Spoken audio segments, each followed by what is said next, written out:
யாரா நீ? நான் ஏன்டா உன் கோர்ஸில் ஜாயின் பண்ணணும் அப்படின்னு நினைக்கிறீங்களா? உங்களுக்கு ஒரு விஷயம் சொல்கிறேன். நீங்கள் சந்தோஷமாக இருக்கும்போது உங்கள் கூட இருக்கணும்னு ஆசைப்படுறோம் இல்லைங்க. நீங்கள் நீ கஷ்டப்படுறீங்க தெரியுமா? உங்கள் கூட இருந்து உங்களை முன்னேற்றணும்னு ஆசைப்படுறவங்க நான் இந்த ராஜலக்ஷ்மி. நம்பி ஜாயின் பண்ணுங்கள்.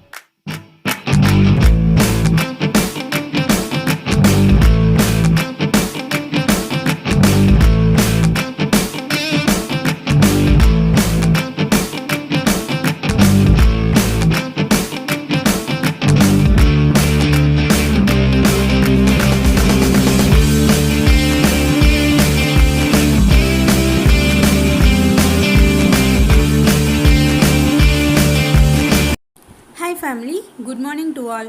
நம்ம இன்றைக்கி பார்க்க போகிறது என்னென்னா மெயின் ஸ்கூலில் சோஷியல் இஷ்யூஸ் பார்க்க போகிறோம் இன் இந்தியா அண்ட் தமிழ்நாடு. சரிங்களா? ஃபஸ்ட்டு டாபிக் என்னென்னா பாப்புலேஷன் எக்ஸ்ப்ளோஷன்ஸ் இன் இந்தியா. அதாவது என்னென்னா இந்தியாவோட மக்கள் தொகையோட வெளிப்பாடு என்ன அப்படின்னு பார்க்க போகிறோம். இன்ட்ரோ ஆஃப் பாப்புலேஷன் எக்ஸ்ப்ளோஷன் அப்படின்னா மக்கள் தொகையோட பாப்புலேஷன் எக்ஸ்ப்ளோஷன் அப்படின்னா அதாவது மக்கள் தொகை பெருக்கம் அப்படின்னா என்னென்னு பார்க்க போகிறோம். Population explosion defined as a significant number of people staying in an individual area. ஒரு பர்டிகுலர் ஏரியா இருக்குது பார்த்தீங்களா, அங்கே இருக்க பீப்புளோட நம்பர் ஆஃப் பீப்புள்ஸ் இருப்பாங்கல்ல, அந்த நம்பர் ஆஃப் பீப்புள்ஸ் வந்து சடனாக இன்க்ரீஸ் ஆகுறாங்க பார்த்தீங்களா, சடனாகவோ இல்லை கிராஜுவலாகவோ இன்க்ரீஸ் ஆகுறாங்க. அந்த மக்கள் தொகை வந்து கொஞ்சம் கொஞ்சமாக இன்க்ரீஸ் ஆகுறாங்க இல்லையா, அதுதான் பாப்புலேஷன் எக்ஸ்ப்ளோஷன் சொல்கிறாங்க. இந்தியாவோட பெரிய ப்ராப்ளம் என்னென்னா பாப்புலேஷன் எக்ஸ்ப்ளோஷன் தான். It is a huge problem in India. In fact in all over the world it increasing, especially in poorer countries it is developing அப்படின்னு சொல்கிறாங்க. இன்னும் ஆல் ஓவர் வேர்ல்டு உலகத்தில் இருக்க எல்லா நாட்டையும் கம்பேர் பண்ணும் போதும் வந்து எல்லா நாட்டிலுமே பாப்புலேஷன் வந்து இன்க்ரீஸ் ஆகிட்டே தான் இருக்குது. எஸ்பெஷலி இன் டெவலப்பிங் கண்ட்ரிஸ் அல்லது புவர் கண்ட்ரிஸ், வளரும் நாடுகளில். சரிங்களா? அதோட ஏழை நாடுகளில் தான் ரொம்ப வளர்ந்து வருது அப்படின்னு சொல்லியிருக்காங்க. During the census 1951 the population increase by 361 billion. During the 2011 census the population increased in 1.21 billion அப்படின்னு சொல்லியிருக்காங்க. இப்போ பாப்புலேஷன் நமக்கு வந்து மக்கள் தொகை கணக்கெடுப்பு வந்து 10 வருஷத்துக்கு ஒர்க் எடுப்பாங்க இல்லையா. 1951 சென்சஸ் அப்போ பார்த்தீங்கன்னா பாப்புலேஷன் வந்து 361 பில்லியனாக இருந்திருக்கு. சரிங்களா? இதே வந்து 2011 சென்சஸ் கடைசியாக எடுத்த 2011 சென்சஸில் பார்த்தீங்கன்னா பாப்புலேஷன் வந்து 1.21 பில்லியன்ஸாக இருந்துச்சு, 121 கோடியாக இருந்திருக்கு. ஓகேங்களா? Population explosion is a big countries in a developing country.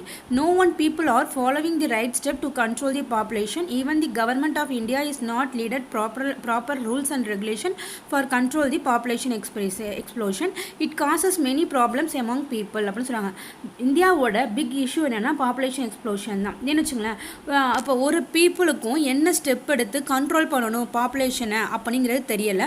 Government of India கூட ஒரு ப்ராப்பராக ரூல்ஸ் அண்ட் ரெகுலேஷன் வந்து போட மாட்டாங்க. பாப்புலேஷன் எக்ஸ்ப்ளோஷன் மக்கள் பெருவெடிப்பை வந்து கண்ட்ரோல் பண்ணுறதுக்கு கவர்மெண்ட் ஆஃப் இந்தியா கூட ஒரு ரூல்ஸ் போட மாட்டாங்க. Set of rules and regulation இருக்கணும் அப்படின்னு. இதுதான் வந்து என்னன்னா மெயின் ப்ராப்ளமாக இருக்குது பீப்புளுக்கு அப்படின்னு சொல்கிறாங்க. Some people are suffering from an issue which generate by population explosion. Firstly on the issues, peoples are unemployed and illiteracy also creates in India. The industrial growth is not implementing India for development அப்படின்னு சொல்லியிருக்காங்க. மக்கள் தொகை வெடிக்கிறதுனால உருவாகும் சிக்கலில் வந்து சில பேர் பாதிக்கப்படுறாங்க. ஃபஸ்ட்டு தானே என்ன பிரச்சனைனா மக்களுக்கு வந்து வேலை இல்லாமல் போயிடுது, அன்எம்ப்ளாய்மெண்ட் ஆயிடுது. அதுமாதிரி கல்வி அறிவு இல்லாமல் போயிடுது, இல்லிட்ரஸி ஆயிடுறாங்க. சரிங்களா? இந்தியாவில் இந்த மாதிரி வேலையின்மையும் ஆயிடுது, கல்வி அறிவும் இல்லாமல் போயிடுது.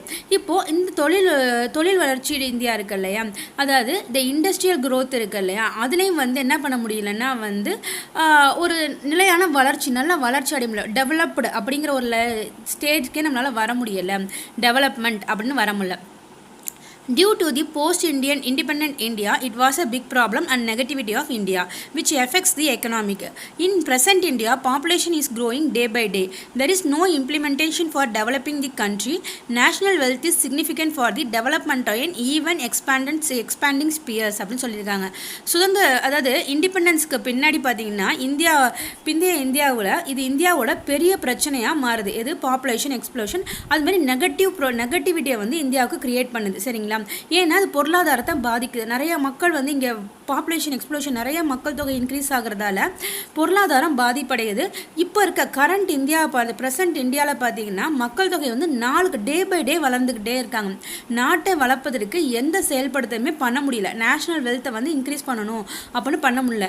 எப்போதும் விரிவடைஞ்ச கோலைகளில், அதாவது ஈவன் எக்ஸ்பேண்டிங் ஸ்பேஸ் வளர்ச்சிக்கு வந்து தேசிய செல்வம் குறிப்பிடப்பட்டதுன்னு சொல்கிறாங்க. நேஷனல் வெல்த் வந்து எதுக்கு இம்பார்ட்டன்ஸ்னா எக்ஸ்பேண்டிங் ஸ்பியர்ஸ் அப்படின்னு சொல்லக்கூடிய கோலங்களோட வளர்ச்சின்னு சொல்லுவாங்க. கிராஜுவலாக இன்க்ரீஸ் ஆகணும். ஆனால் அது வந்து மக்கள் தொகை பெருக்கத்தால் பண்ண முடியல. சரிங்களா? இப்போது மீனிங் என்னென்னு பார்க்க போகிறோம்னா, அதாவது பாப்புலேஷன் எக்ஸ்ப்ளோஷனுக்காக மீனிங் என்ன பொருள்னு பார்க்க போகிறோம். Population explosion refer to the massive and sudden rapid rise of population among the human being. It causes the poor result in census on population increase அப்படின்னு சொல்கிறாங்க. மக்கள் தொகை வெடிப்பு அப்படின்னா என்னென்னா, டக்குன்னு சடனாக இல்லைன்னா மேசிவ் பெரிய லெவலில் வந்து மக்கள் தொகை வந்து திடீர்னு உயருது. சரிங்களா? மக்கள் தொகை அதிகரிக்குது அப்படின்னா அது மக்கள் தொகை கணக்கெடுப்பில் மோசமான விளைவுகளை ஏற்படுத்துதுன்னு சொல்கிறாங்க. அடுத்து என்ன சொல்கிறாங்கன்னா, is the main purpose the increasing birth rate day by day in India. இந்தியாவில் பார்த்திங்கன்னா பிறப்பு விகிதம், பர்த் ரேட்னா பிறப்பு விகிதம் இல்லையா, அது வந்து அதிகரிக்கிறது வந்து முக்கிய நோக்கமாயிருது. It was good in the country where the infant mortality rate decrease in India. இந்தியாவை பொறுத்த வரைக்கும் குறைந்த இறப்பு விகிதம், இன்ஃபேன்ட் மார்டலிட்டி ரேட்னா குழந்தை பிறந்தோடனே இறக்குது இல்லையா, அது வந்து குறையிறது வந்து நாட்டுக்கு ரொம்ப நல்லது அப்படின்னு சொல்கிறாங்க. ஏன்னு வச்சுக்கோங்களேன், அது குறையிலன்னா என்ன பண்ணுவாங்கன்னா, அவங்க அடுத்தடுத்து குழந்தை பெற்றுக்கிட்டே இருக்கும் போது உங்களுக்கு பாப்புலேஷன் எக்ஸ்ப்ளோஷன் தான் ஆகும்னு சொல்கிறாங்க. There is a life expectancy has improved in India. In India, there is a limited employment and literacy among the people. Due to the population explosion, it is prominent in underdeveloped அப்படின்னு சொல்கிறாங்க. இப்போது இந்தியாவோட ஆயுட்காலம், இந்தியாவில் இருக்க மக்களோட ஆயுட்காலம் வந்து மேம்படுத்திருங்க லைஃப் எக்ஸ்பேண்டன்சி வந்து இம்ப்ரூவ் ஆயிருக்கனால இந்திய மக்கள் மத்தியில் குறைந்த வேலைவாய்ப்பு, அதுமாரி லிமிட்டடாக இருக்குது, வேலைவாய்ப்பும் கம்மியாக இருக்குது, லிட்ரஸியும் கம்மியாக இருக்குது, படிப்பறிவும் கம்மியாக இருக்குது. இந்த பாப்புலேஷன் எக்ஸ்ப்ளோஷனால் இது என்ன ஆகுதுன்னா, இந்திய அண்டர் டெவலப்மெண்ட், மக்கள் தொகை வெடிப்பு காரணமாக இதுக்கு வந்துடுது அப்படின்னு சொல்லியிருக்காங்க. என்னென்னா அண்டர் டெவலப்டாக போயிடுது. அடுத்து state population period, stable population period 1891 to 1921 அப்படின்னு சொல்கிறாங்க. அது ஸ்டேபிள்னா நிலையான அர்த்தம் இல்லையா, நிலையான மக்கள் காலம் அப்படின்னு சொல்கிறாங்க. அக்கார்டிங் டு கிங்ஸ்லே டேவிஸ் என்ன சொல்லியிருக்காருன்னா, Indian population remain almost stationary since 1800 at around 125 billion for about 50 years.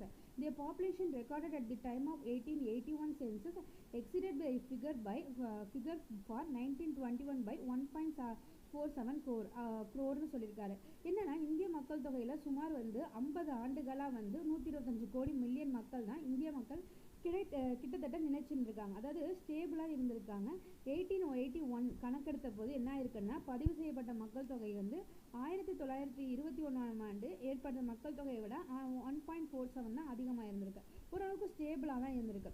இதே 1891, அந்த 1891 1901 வரைக்கும் என்ன பார்க்குறாங்கன்னா, இந்த 10 years வந்து population reduced by about 4 lakh person. It is because of the reason that during the years, due to the occurrence of famines, plague and malaria, many people lost their lives. Periods of 1901 to 1911 அப்படின்னு சொல்கிறாங்க. இந்த 1891 1911 என்ன இருக்குன்னா, 10 yearsல வந்து people வந்து 4 லட்சம் மக்கள் வந்து இறந்து போயிருக்காங்க, குறைஞ்சிருக்காங்க. ஏன்னா வந்து அந்த டைமில் வந்து பஞ்சம், அப்புறம் பிளேக் போன்ற நோய், மலேரியா அந்த மாதிரி நோய் வந்ததால் பீப்புள் வந்து அவங்க வாழ்க்கையை இறந்து போயிட்டாங்க. அப்போ அந்த பீரியட் தான் 1901லேருந்து 1911 சொல்கிறாங்க. இப்போ அடுத்து during this period population increase by about 158 lakhs. The main reason of the increasing this population is due to lack of famines, death rate reduced considerably அப்படின்னு சொல்லியிருக்காங்க. இந்த காலகட்டத்தில் அதே மாதிரி மக்கள் தொகை சுமார் பார்த்திங்கன்னா 158 லட்சம் அதிகரிச்சிருக்காங்க. இந்த மக்கள் தொகை அதிகரிப்பதற்கு முக்கியமான காரணம் அப்படின்னு பார்த்திங்கன்னா பஞ்சம் இல்லாததும் இறப்பு விகிதம் கணிசமாக குறைஞ்சிருந்ததால். அடுத்து காலம் பீரியட் 1911 to 1921 பார்த்தீங்கன்னா, இந்த பீரியட் 1911லேருந்து 1921 வரைக்கும் இந்த டைம்லையும் famine, plug, malaria, population again reduce, பீப்புளை வந்து 7 லட்சம் பேரை குறைஞ்சிருக்கு. இன்ஃப்ளூயன்சியா இன் 1918 ப்ளஸ் 140 lakhs டெத் இன் ஏ கண்ட்ரி அப்படின்னு சொல்கிறாங்க. 1911 அதே மாதிரி தான் இப்போயும் ஃபெமைன், பஞ்சம், பிளேகு, மலேரியா, பாப்புலேஷன் அகெயின் ரெடியூஸ் ஆகிருக்கு 7 lakhsக்கு. அதுக்கப்புறம் பார்த்தீங்கன்னா இன்ஃப்ளூயன்ஸா 1918 வந்து இன்ஃப்ளூயன்ஸா வந்து 140 லட்சம் மக்கள் வந்து இறந்து போயிருக்காங்க. Fast growth of population 1921 to 1951 அப்படின்னு சொல்கிறாங்க. அப்போ இது என்னென்னா, the rate of growth of population was moderate and irregular till 1921. The year 1921 is known as the year of Great Divide. The rate of population growth fluctuated between the 1.0 and 1.35% per annum சொன்னாங்க. மக்கள் தொகையோட வளர்ச்சி விகிதம் அப்படின்னு பார்த்தீங்கன்னா 1921 வரை மிதமானதாக, அதாவது வந்து மாட்ரேட்டாக இருந்துச்சு, இல்லைன்னா ஒழுங்கற்றது, இர்ரெகுலராக இருந்திருக்கு. இதே 1921 வந்து இந்த இயர் என்ன சொல்லுவாங்கன்னா பெரும் பிரிவின் ஆண்டு அப்படின்னு சொல்லுவாங்க, இயர் ஆஃப் கிரேட் டிவைட் அப்படின்னு சொல்லுவாங்க.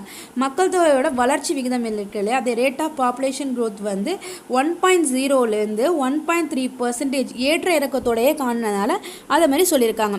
அடுத்து பீரியட் ஆஃப் 1921 to 1931. ஆக்சுவலாக இந்த இடத்துல வந்து உங்களுக்கு வந்து பீரியட் ஆஃப் 1801 இருக்கு இல்லையா, இங்கே வந்து இந்த இடத்துல வந்து 1901 to 1911 வரணும். ஓகேங்களா, அது தப்பாக அந்த இடத்துல மிஸ்டேக் இருக்குது, அது மேலே போயிட்டு அதனால். இப்போது மக்கள் தொகை பார்த்துட்டோம் இல்லையா, இப்போ 1921 1931 பார்த்தீங்கன்னா பாப்புலேஷன் வந்து இன்க்ரீஸ் ஆகிருக்கு 276 lakhsக்கு. அதே 1931 1941 பார்த்தீங்கன்னா இது வந்து என்ன சொல்லியிருக்காங்கன்னா 28 and 40 million வந்து ரெஸ்பெக்டிவாக இன்க்ரீஸ் ஆகிருக்கு அப்படின்னு சொல்லியிருக்காங்க. 41 to 51 பீரியட் பார்த்தீங்கன்னா 51ல் total population were recorded to the extent of 361 million அப்படின்னு ரெக்கார்ட் ஆகிருக்கு. 42 million இன்க்ரீஸ் ஓவர் 41 51 வரைக்கும் 42 million வந்து இன்க்ரீஸ் ஆயிருக்கு. இந்த 30 years ஆஃப் 1921 51 வரைக்கும் இந்த increase amounted to 109 million or average of 3.63 million of இயராக வந்து இன்க்ரீஸ் ஆயிருக்கு. சரிங்களா, அதை தான் மக்கள் தொகை வெளிப்பாடு பாப்புலேஷன் எக்ஸ்ப்ளோஷன் 1951 ஆன்வர்ட்ஸ்னு சொல்லியிருக்காங்க. இப்போ 1951 இந்த மாதிரி இன்க்ரீஸ் ஆயிருக்கு இல்லையா, அதனால பாப்புலேஷன் எக்ஸ்ப்ளோஷன் இயர்னு சொல்லுவாங்க 1951, அதாவது மக்கள் தொகை வெடிப்பு ஆண்டு அப்படின்னு சொல்கிறாங்க. இந்த பீரியடில் பார்த்தீங்கன்னா பாப்புலேஷன் இன்க்ரீஸ் ஆகிருக்கு 781 lakhsக்கு. The growth rate of population 21.5% decade of 1951 to 61 compare to the previous ஒன்னோட கம்பேர் பண்ணும்போது இது ரொம்ப இன்க்ரீஸ் ஆகிருக்கு அப்படின்னு சொல்லியிருக்காங்க. இப்போது நெக்ஸ்ட் காலமான 1951 1961 பார்த்தீங்கன்னா இந்த டிகேட்டில் பாப்புலேஷன் வந்து 781 lakh இன்க்ரீஸ் ஆகிருக்கு. It is highest increase in a one decade, அதான் சமீப காலத்தில் அதிகமாக உயர்ந்த இந்த காலத்தில் தான் உயர்ந்திருக்கு மக்கள் தொகை. அடுத்து 1961 to 71 அப்படின்னு பார்த்தீங்கன்னா பாப்புலேஷன் இன்க்ரீஸ் பை 1090 lakhs. இந்த க்ரோத் ரேட் பார்த்தீங்கன்னா வந்து 24.8ன்னு வந்திருக்கு. அடுத்து 1971 to 1981 பார்த்தீங்கன்னா பாப்புலேஷன் வந்து 1376 வந்திருக்கு. அந்த growth rate of the population வந்து 25% வந்து இன்க்ரீஸ் ஆயிருக்குன்னு சொல்லியிருக்காங்க. அதேமாதிரி 1981 to 1991 பார்த்தீங்கன்னா இந்த பாப்புலேஷன் வந்து 84.63 crore ஆயிருக்கு. 1991 to 2000 அப்படின்னு பார்த்தீங்கன்னா லேட்டஸ்ட் பாப்புலேஷன் சென்சஸான 2001ல் 102.70 crore 2001ல் இருந்திருக்கு. Growth rate of the population during the period வந்து 1.9% per year இன்க்ரீஸ் ஆயிருக்கு. இந்த டைமில் main factor responsible for the tremendous rise of population the last 50 years was fail in death rate due to the improvement in medical facilities but no fall in birth rate. During the period of 30 years between 1961 to 91 population has increased 40 crore னு சொல்லியிருக்காங்க. இப்போ 1951 and 2001 வரைக்கும் இடையில 50 years இருக்கு இல்லையா, அந்த 50 yearsல என்ன இருக்குன்னா டெத் ரேட்லாம் குறைஞ்சிருக்கு, இறப்பு விகிதம்லாம் ஏதோ மெடிக்கல் ஃபெசிலிட்டினால இம்ப்ரூவ் ஆனதால். அதே மாதிரி பர்த் ரேட் வந்து ரொம்ப ஃபால் ஆகலை. இந்த பீரியட்னால தான் அந்த பாப்புலேஷன் வந்து ரொம்ப இன்க்ரீஸ் ஆகிருக்கு. அந்த 61லேருந்து 91 30 வருஷத்தில் மட்டும் 40 கோடி மக்கள் இன்க்ரீஸ் ஆகிருக்கு. தி increase was 10 times more than the increase in the previous 30 years from 1901 to 1931. Rapid year of growth of India, population of India is shown diagrammatically அப்படின்னு சொல்லியிருக்காங்க. என்னென்னா அந்த 10 times ரொம்ப ஃபாஸ்டராக இருக்குது. 1901லேருந்து 1931 கம்பேர் பண்ணும் போது இப்போ என்னென்னா நமக்கு 1991 அதாவது 1961 91 வந்து ரொம்ப ட்ரெமெண்டஸ் இன்க்ரீஸ்மெண்ட்டாக இருக்குது அப்படின்னு சொல்லியிருக்காங்க. இப்போது ஏதோ ஃபிகர் கொடுத்துருக்கோன்னு சொல்லியிருக்காங்க, இதில் கொடுக்கல. ஆனால் இது என்னென்னா பாப்புலேஷன் சென்சஸ் ஒரு இது மாதிரி கொடுத்துருப்பாங்க, ஒரு கிராஃப் மாதிரி கொடுத்துருப்பாங்க. ஓகேங்களா, இப்போ currently growth rate of population in India பார்த்தீங்கன்னா 1.9% per annum இருக்குது. பாப்புலேஷன் எக்ஸ்ப்ளோஷனுங்கிறது ஒரு சுச்சுவேஷன். என்னென்னா இந்த population grow as such as faster than the existing resource of a country are not able to fulfill the present need of their people. அதாவது பீப்புளுக்கு என்ன நீடோ அதை வந்து அவங்களால கொடுக்க முடியாத அளவுக்கு பாப்புலேஷன் இன்க்ரீஸ் ஆகிடுது. சடன் இன்க்ரீஸ் ஆகிறதான் பாப்புலேஷன் எக்ஸ்ப்ளோஷன் சொல்கிறாங்க. Population of India is growing very rapidly because India is the second largest world country in the world after China. India is serving 15% of the total world population, while only 2.4% world total geographical area 2% of the world இன்கம்னு சொல்லியிருக்காங்க. இப்போ என்னென்னா India is having 16.0 இல்லை 17.5% of Indian பாப்புலேஷனில் இருக்குது. World பாப்புலேஷனில் இந்தியாவோட வந்து 17.5, 2.4 தான் land வேல்யூவில் இருக்கும். எக்கனாமிக் லெவலில் 2 தான் இருக்கும். 6ல் ஒருத்தவங்க வந்து இந்தியாவில் இருப்பாங்க. ஏன்னா இந்தியா தான் செகண்ட் லார்ஜஸ்ட் பாப்புலேஷன் இருக்குது ஆஃப்டர் சைனாக்கு. அதுவும் 1950க்கு அப்புறம் சேஞ்சஸ் ஆயிரும். 1/4 of the total population of Asia lives in India. In 1921, the population of India was only 25.1 crores, was increased to 84.4 crore in 1991. The decade growth rate of the population during 1981 to 91 was 24%. And the annual average growth was 2.1% அப்படின்னு சொல்லியிருக்காங்க. Main effect of population explosion of India. இந்த மக்கள் தொகை விரிவாக்கத்தோட முக்கிய விளைவுகள் அப்படின்னு பார்த்தீங்கன்னா problem of investment requirement அப்படின்னு சொல்லியிருக்காங்க. Indian population is growing at a rate of 1.8% per annum. In order to achieve a given rate of increasing in per capita income, larger investment is needed. This adversely affects the growth rate of an economy. In India, annual growth rate of population is 1.8%. And the capital output is a ratio of a 4.1. It means that the order to stabilize the existing economic growth rate, 4 into 1.8 equal to 7.2% of the national income must be invested னு சொல்றாங்க. இந்திய மக்கள் தொகை ஆண்டு பார்த்தீங்கன்னா 1.8% விகிதத்தில் வளர்ந்து வந்துட்டு இருக்கு. தனிநபர் வருமானம் அப்படின்னு பெர் கேபிட்டா இன்கம் வந்து அதிகரிப்பு விகிதத்தை அடைவதற்கு பெரிய முதலீடு லார்ஜர் இன்வெஸ்ட்மெண்ட் தேவை. ஏன்னா ஆனால் இங்கே வந்து லார்ஜஸ்ட் இன்வெஸ்ட்மெண்ட் பண்ண முடியல. இது பொருளாதாரத்தை வளர்ச்சியோட விகிதத்தை கணிசமாக குறைச்சிட்டு வந்தது, மோசமாக பாதிக்குது. சரிங்களா, அதான் சொல்லியிருக்காங்க. அடுத்து ப்ராப்ளம்ஸ் ஆஃப் கேபிட்டல் ஃபார்மேஷன் அப்படின்னு சொல்லியிருக்காங்க. மூலதன வடிவமைப்பில் சிக்கல்னு சொன்னாங்க. Composition of population in India hamper the increase in the capital formation. இந்தியாவில் மக்கள் தொகை கலவை மூலதன உருவாக்கம் அதிகரிப்பதை தடுக்குது. அதாவது ஏதோ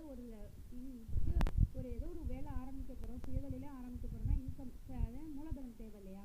அந்த இன்கமே கொடுக்க முடியாத அளவுக்கு மூலதனமே கொடுக்க முடியாத அளவுக்கு ப்ராப்ளம் ஆகுது.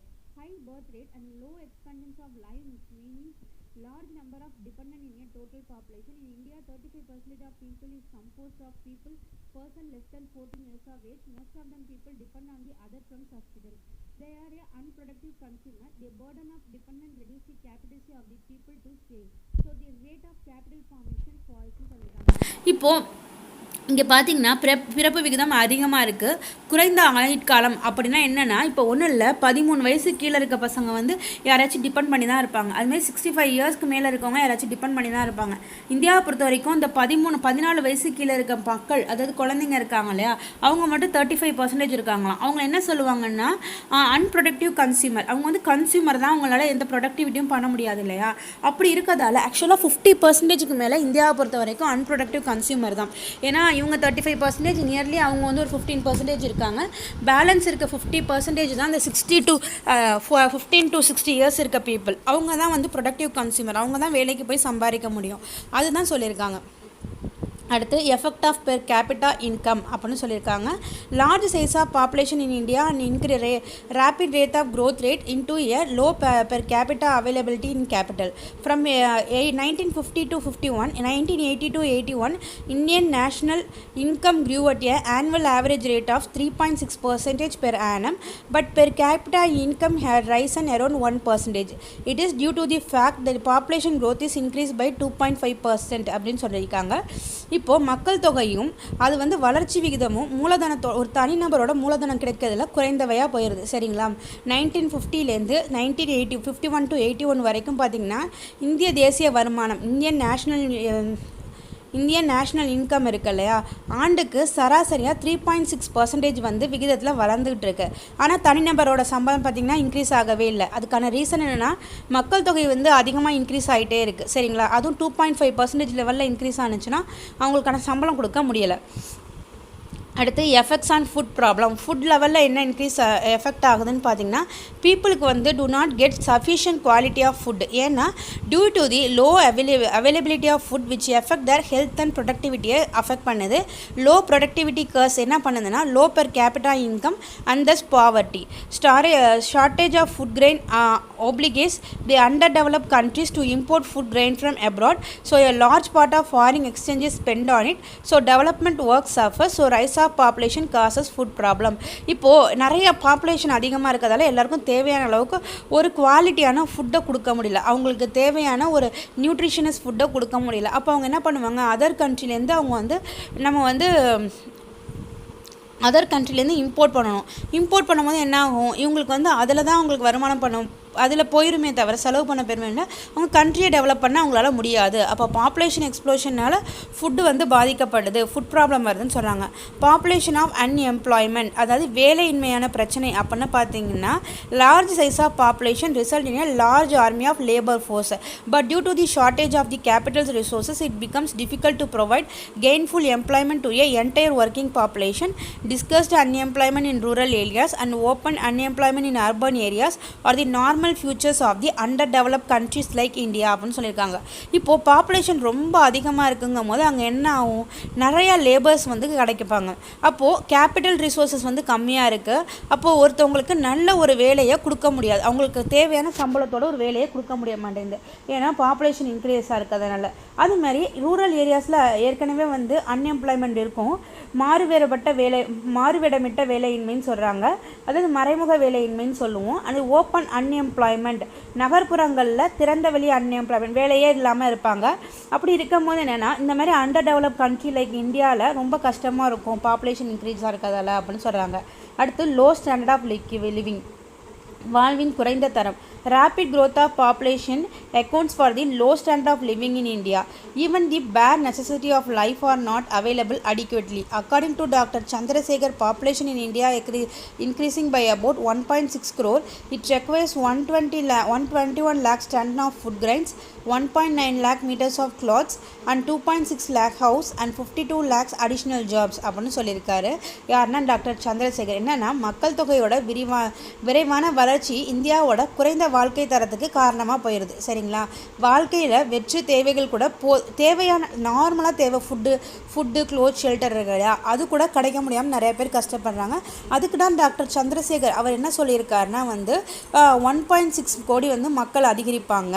அப்போ வந்து 121 lakhs வந்து டன்ஸ் ஆஃப் ஃபுட்ஸ் தேவை, 1.9 lakh மீட்டர் ஆஃப் க்ளோத்ஸ் தேவை, 2.6 lakhs க்ளோத்ஸ் தேவை, 52 அடிஷ்னல் ஜாப்ஸ் தேவை. சரிங்களா, கூடுதல் வேலை தேவை அப்படின்னு சொல்லியிருக்காங்க. அடுத்து பாவர்ட்டினா என்ன, rising population increasing poverty in India. People have to spend a large portion of their resources for bringing up on their wards. It results into less savings and low rate of capital information. Hence, improvement in production technique become impossible. It means low productivity of labor அப்படின்னு சொல்லியிருக்காங்க. Population increase ஆகிட்டு வரக்கிறதால இந்தியாவில் poverty increase ஆகும். மக்கள் தொகை வார்டுகளை வளப்படுத்துறதுக்காக தங்கள் வளங்களை பெரும் பகுதியை செலவிடணும். அவங்க தன்னோட தேவைகளை இது பண்ணுறதுக்கு ரொம்ப செலவு பண்ண வேண்டியதாக இருக்குது.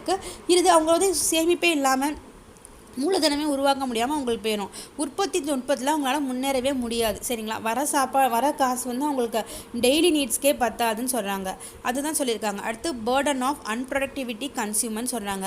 In India a large number of children வந்து டிபெண்டில் இருக்காங்க. Old person above the age of 60 where many more in a age group of 15 to 59 do not find employment. In 2001 their working population was 39.2% while 60.8% are unproductive workers.